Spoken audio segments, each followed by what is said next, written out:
Natalia Putri. Saya mahasiswa PPG Angkatan 2 tahun 2021 di Universitas Muslim Nusantara Al-Wasiyah Medan. Saya akan mempresentasikan hasil video peer teaching saya pada tanggal 22 Juni 2021 yang berjudul Perlindungan dan Penegakan Hukum di Indonesia.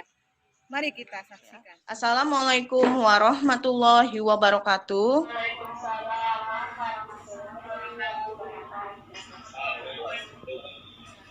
Apa kabar anak-anak pada pagi hari ini? Baik, Bu. Alhamdulillah semua dalam keadaan sehat walafiat.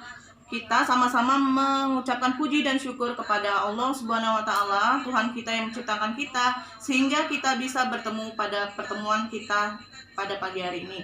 Anak-anak, sebelum kita memulai materi pembelajaran kita pada pagi hari ini, ada baiknya kita membaca doa terlebih dahulu ya. Silakan, siapa yang mau memimpin baca doa pada pagi hari ini? Iya, silakan. Iya, semuanya berminat semua nampaknya ya. Ya, silakan kita coba Kurnia yang memimpin doa kita pada pagi hari ini. Silakan Kurnia. Bu, teman-teman, sebelum kita belajar, mari kita berdoa ya. Berdoa mulai.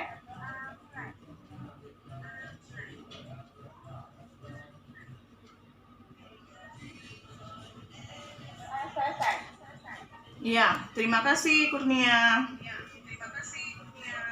Anak-anak, sebelum kita memulai pembelajaran kita pada pagi hari ini, supaya kita lebih semangat untuk belajar, mari kita yel-yel dulu ya. Silakan. Kalau ibu bilang semangat pagi, anak-anak bilang pagi, pagi, pagi. Ya. PPKN keren, hebat, oke. Ya. Bisa semua? Kita coba ya. Iya.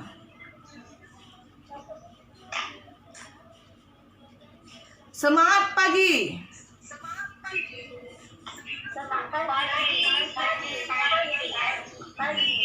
PPKN keren, hebat, oke. Aduh. Ulang lagi deh, kayaknya masih ada yang ngantuk ini ya. Iya, Hermanto, semangat Hermanto. Ya, Mona Lisa, tunjukkan suaranya ya. Kita ulang lagi, semangat pagi. PPKN, keren, hebat, oke. Oke, makasih, tepuk tangan untuk kita semua anak-anak. Ya, sebelumnya Ibu mengecek hadiran kita dulu ya. Setelah Ibu lihat dari kamera, nampaknya anak-anak hari ini semangat semua belajar. Dan Ibu lihat hadir semua, alhamdulillah hari ini ya, sehat semua. Apakah ada yang tidak masuk anak-anak?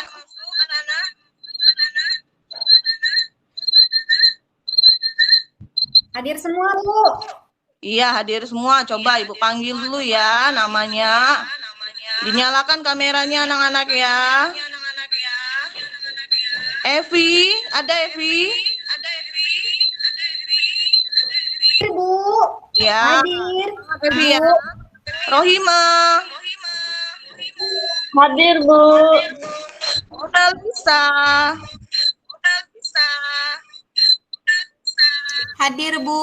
Sandra.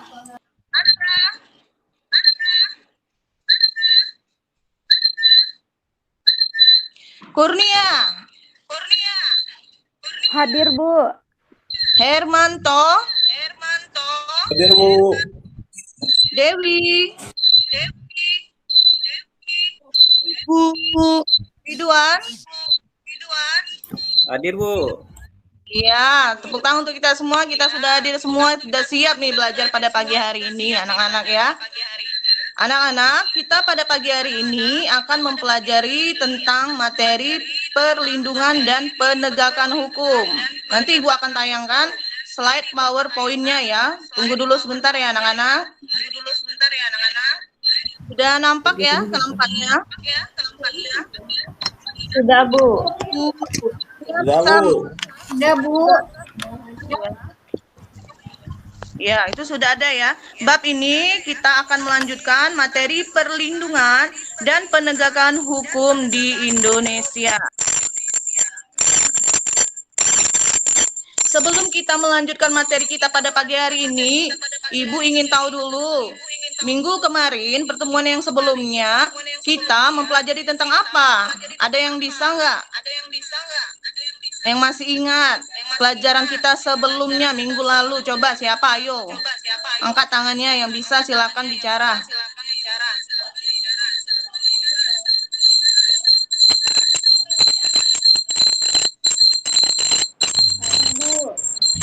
Iya, silakan Kurnia. Materi minggu lalu apa Kurnia? Tentang kasus pelanggaran HAM, Bu. Iya, tentang kasus pelanggaran HAM. Ada yang lain yang masih ingat? Yang lain? Coba siapa?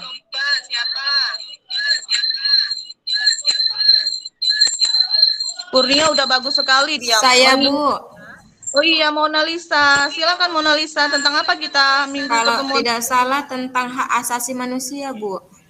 Iya, tepat sekali ya. Materi kita tentang hak asasi manusia, tentang kasus-kasus pelanggaran HAM. Baiklah anak-anak, hari ini kita akan melanjutkan materi kita, yaitu mengenai perlindungan dan penegakan hukum di Indonesia. Masyarakat selalu mendambakan kehidupan aman dan damai. Kehidupan aman dan damai dapat terjalan dengan baik apabila adanya tata aturan di dalam masyarakat, yaitu adanya hukum ya. Melalui materi ini kita akan memahami lebih lanjut apa itu perlindungan dan penegakan hukum.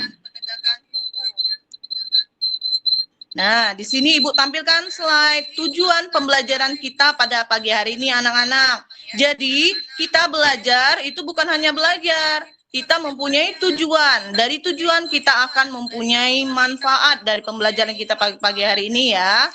Yang pertama yaitu setelah mempelajari materi tentang perlindungan dan penegakan hukum di Indonesia, peserta didik mampu menjelaskan hakikat perlindungan dan penegakan hukum dengan benar.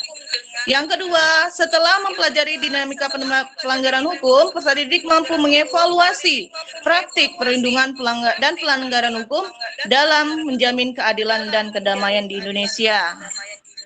Bisa dipahami semua anak-anak ya? Nah, di pokok bahasan materi kita, yang pertama yaitu mengenai hakikat perlindungan dan penegakan hukum. Ini ya. Video di layar ini sudah? Kita lihat coba. Ibu ada gambar tuh di layar. Nampak semua enggak? Hermanto bisa lihat gambar yang Ibu tampilkan? Bisa, Bu. Bisa. Ada yang berkendala? Dewi gimana Dewi? Kurang besar, Bu. Kurang besar ya? Iya, Ibu agak kecilan ya bikinnya ya. Ya, tapi kelihatan ya Dewi ya di situ ya. Oh ya, sudah jelas, Bu. Jelas ya. Makasih ya Dewi ya. Nah, kita lanjutkan. Anak-anak sekarang coba amati. Ada 3 gambar yang Ibu berikan. Ya, Ibu beri waktu sedikit untuk anak-anak mengamati gambar tersebut. Coba anak-anak amati dulu ya.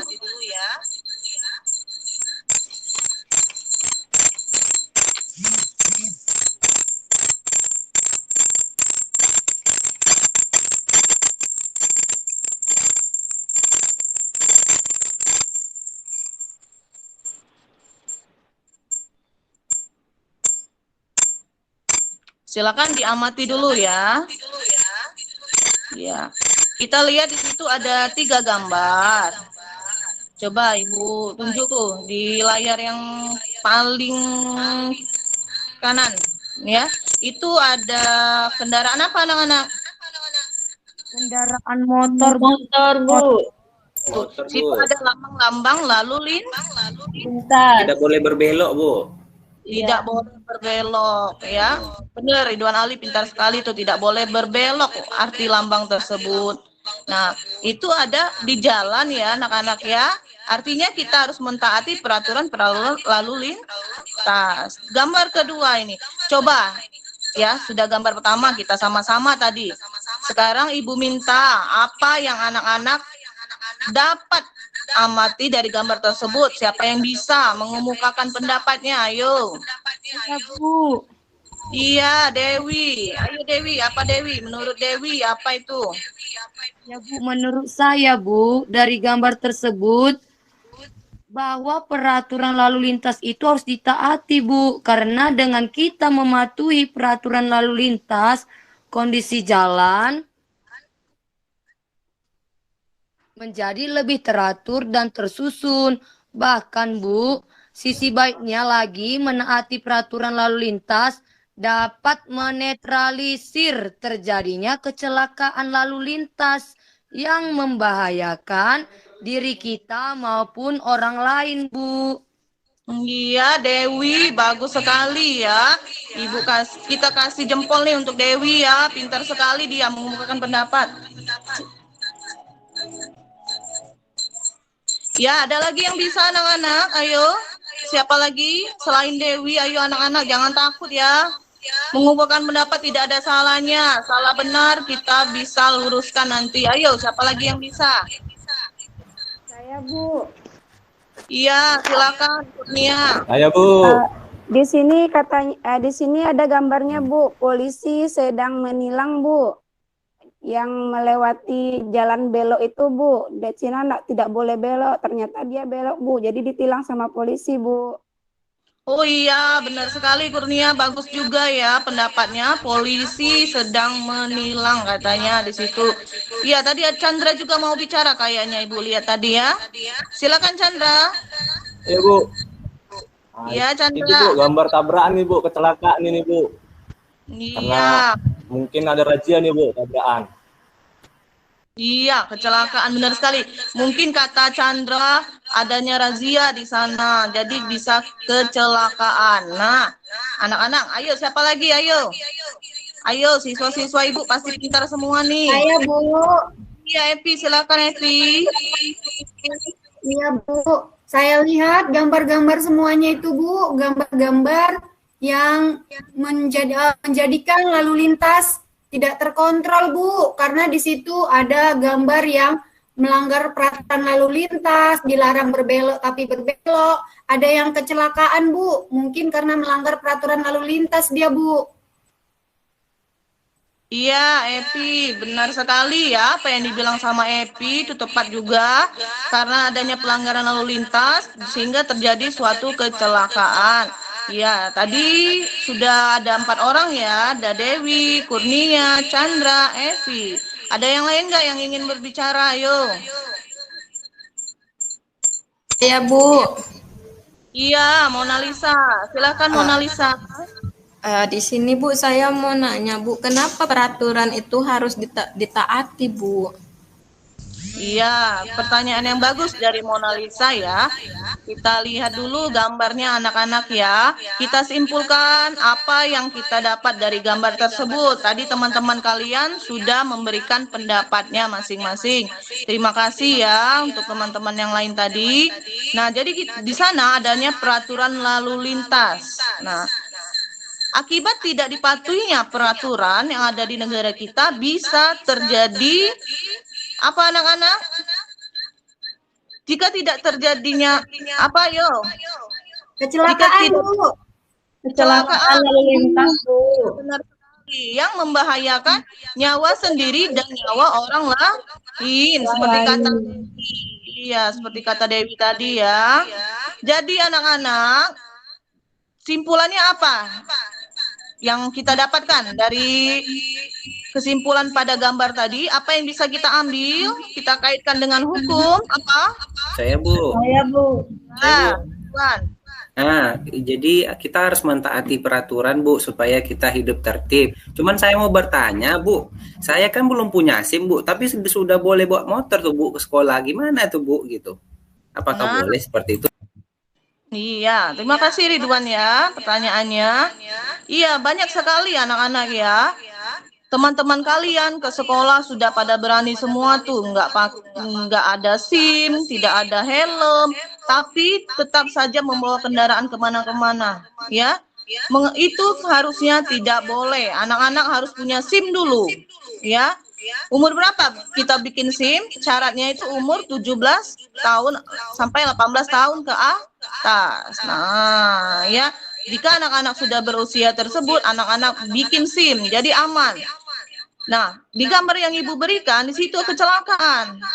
Ya, apabila kecelakaan, apa yang harus kita lakukan supaya diri kita aman?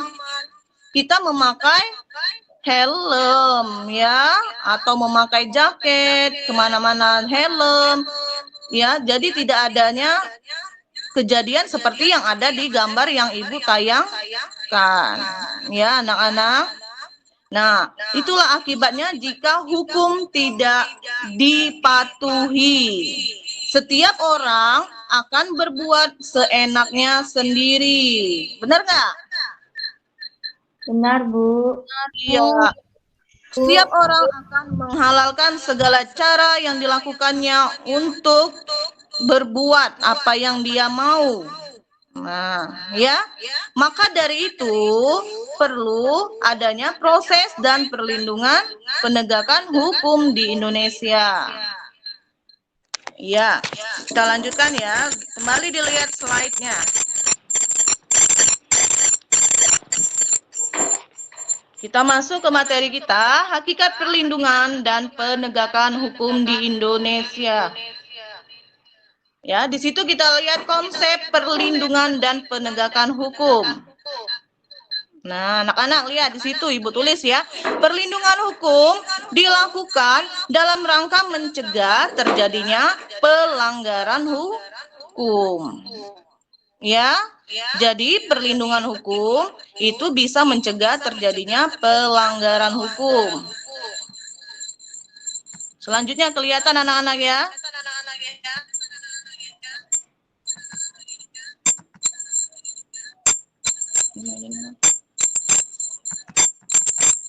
Selanjutnya, penegakan hukum dilakukan dalam rangka menciptakan ketertiban masyarakat yang dilakukan oleh aparat penegak hukum. Ya, itu nanti anak-anak pertemuan selanjutnya kita akan mengetahui juga, nanti kita bahas ya. Sekarang kita tahu dulu mengenai hakikat perlindungan dan penegakan hukum. Anak-anak, modul yang Ibu kasih sudah dibuka belum nih? Sudah, Bu. Sudah, Bu. Sudah, Bu.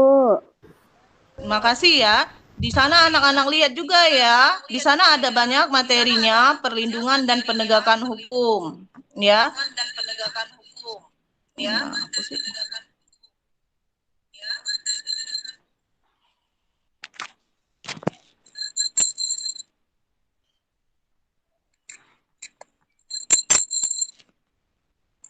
kita lanjut ke slide berikutnya ya.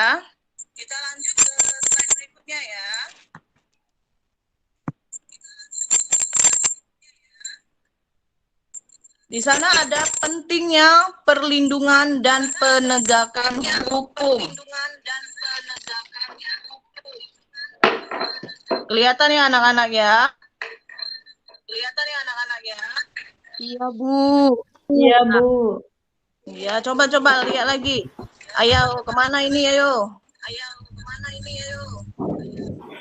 Ya, Hermanto. Kelihatan nggak Hermanto? Kelihatan, Bu. Ya. Di situ pentingnya penegakan dan perlindungan hukum. Yang pertama, tegaknya supremasi hukum. Ya. Yang kedua, supaya tegaknya keadilan. Iya. Yang ketiga, mewujudkan kedamaian dalam masyarakat. Nah, anak-anak coba siapa yang bisa mengemukakan pendapatnya mengenai faktor apa yang mempengaruhi perlindungan dan penegakan hukum di negara kita. Ayo. Faktor-faktor yang mempengaruhi penegakan dan perlindungan hukum di negara kita. Saya, Bu. Iya, Ridwan, silakan. Kemarin saya dengan ayah saya kan Bu naik sepeda motor Bu beberapa hari yang lalu tuh Bu. Jadi kami kan enggak pakai helm Bu, ditilang sama polisi. Nah, polisinya kami dimintanya sama kami 50.000 Bu. Kemudian kami boleh pulang Bu. Nah, itu apa berpengaruh itu Bu terhadap perlindungan hukum Bu atau penegakan hukum? Kan kami enggak pakai helm Bu. Kan harusnya kami ditilang kan Bu, tapi cuman dihukum 50.000 Bu gitu. Nah, itu berpengaruh kayaknya enggak Bu gitu. Iya, kata Ridwan pergi sama ayahnya tetapi tidak pakai helm dan hukumannya cuma membayar 50.000 dendanya ya Ridwan ya. Iya, teman-teman yang lain ada yang bisa menanggapi? Saya, Bu. Iya, Rohima silakan. Menurut saya yang dilakukan oknum polisi itu salah, Bu. Karena seharusnya kalau kita melakukan pelanggaran harus dihukum, Bu. Kalau melakukan pelanggaran lalu lintas harus ditilang, Bu. Bukannya bayar 50.000, Bu. Itu oknum polisinya saja, Bu, yang salah. Iya, tepat sekali Rohima. Terima kasih Rohima. Jadi menurut Rohima, Pak polisinya yang salah ya memberikan aturan lalu lintas. Ada lagi pendapat yang lain anak-anak? Ayo Bu. Iya Chandra, silakan Chandra. Itu Bu, kalau menurut saya Pak polisinya gunakan wewenang Bu, korupsi Bu. Oh iya, Pak polisinya korupsi, kata Chandra. Menyalahgunakan wewenang yang seharusnya bukan untuk dia, hal itu ya. Ada lagi anak-anak?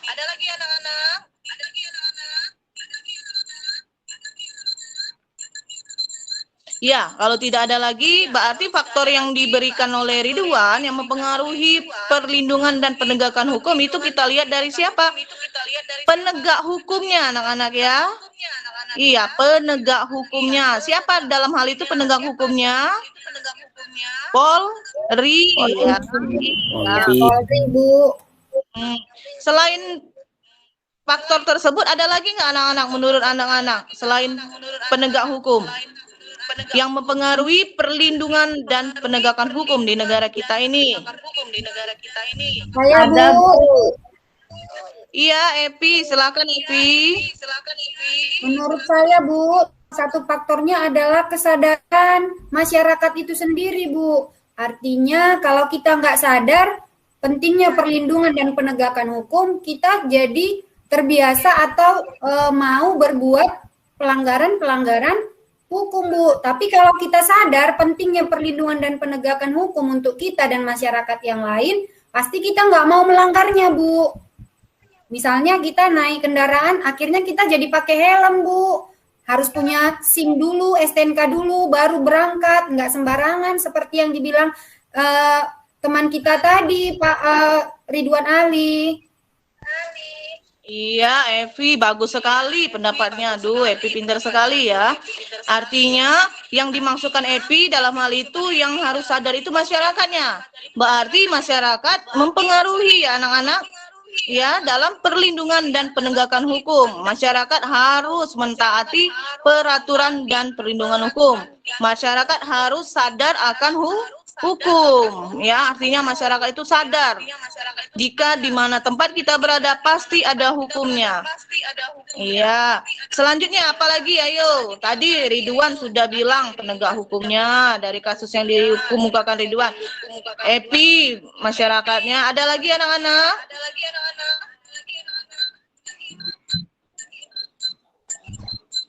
Ya, kita tambahkan ya. adanya faktor apa? Kebudayaan, adanya faktor hukuman itu sendiri ya, seperti kata temannya tadi, nggak pakai helm, cuma didenda 50.000, tidak sesuai dengan aturan. Yang selanjutnya itu mengenai sarana dan prasarana fasilitas yang ada, ya anak-anak ya. Selanjutnya kita kembali ke slide lagi ya. Oke,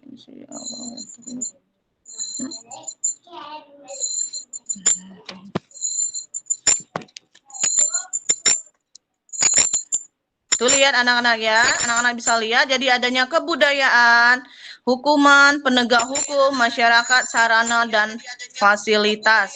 Anak-anak bisa juga lihat di modul yang sudah Ibu berikan ya.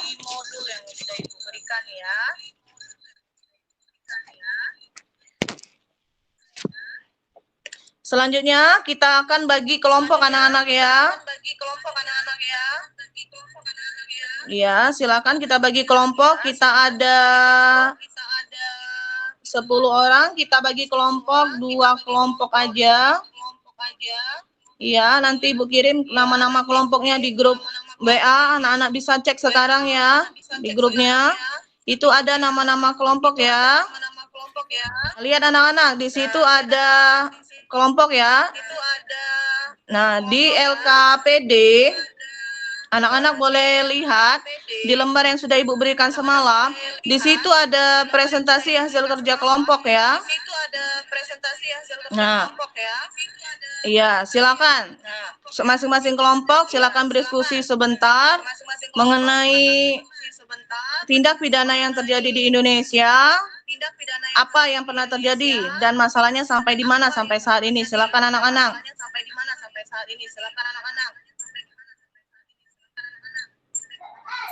Korupsi, Bu. Oh iya, Ridwan, korupsi kelompok 1 Ridwan. Jadi ada kemarin saya lupa tersangkanya itu, Bu. Ada yang sampai hari ini tidak tertangkap tersangkanya, Bu. Kan apa namanya, KPK pun tidak bisa menemukannya, Ibu itu. Nah, itu kayaknya faktor yang pengaruhnya itu, Bu, penegak hukum, kebudayaan sama masyarakat kita, Bu, gitu ya. Iya, benar sekali Ridwan ya. Jadi tindak pidana korupsi, adanya kasus korupsi yang sampai saat ini belum terselesaikan, ya. Ayo dari kelompok 2, siapa yang mau berbicara? Saya, Bu. Ya, Mona Lisa, silakan. Menurut hasil diskusi kami satu kelompok mengenai tindak pidana korupsi yang dilakukan oleh proyek Hambalang, Bu. Yang di situ adalah mengenai kasus proyek pembangunan pusat pendidikan, pelatihan, dan sarana olahraga. Di sini mereka korupsinya sebesar 706 miliar gitu, Bu. Dan kemudian pendapat kami mengenai pembangunan proyek Hambalang ini direncanakan dibangun sejak masa Menteri Pemuda Olahraga yang dilakukan oleh Andi Malarange. Itu juga mereka korupsi, Bu, sebesar 1,2 triliun, Bu. Iya, anak-anak, terima kasih pendapatnya. Dari diskusi kita simpulkan ya, tindak pidana korupsi itu merupakan tindakan yang melanggar hukum ya. Jadi yang melakukannya banyak aparat penegak hukum. Nah, anak-anak, sekarang kita tutup pembelajaran kita pada pagi hari ini. Kita sama-sama menyimpulkan bahwa penegakan dan perlindungan hukum itu dapat menciptakan tatanan masyarakat yang adil, damai, dan sejahtera apabila hukum yang berlaku dipatuhi oleh seluruh masyarakat Indonesia tanpa terkecuali. Anak-anak, Ibu ingatkan lagi di LKPD yang sudah Ibu kasih, anak-anak itu ada tugas, ya, ada beberapa soal dikerjakan di rumah. Minggu depan kita akan bahas PR-nya dan kita sama-sama pagi hari ini mengucapkan syukur alhamdulillah kita telah selesai anak-anak ya. Terima kasih untuk waktunya semua. Assalamualaikum warahmatullahi wabarakatuh. Waalaikumsalam warahmatullahi wabarakatuh.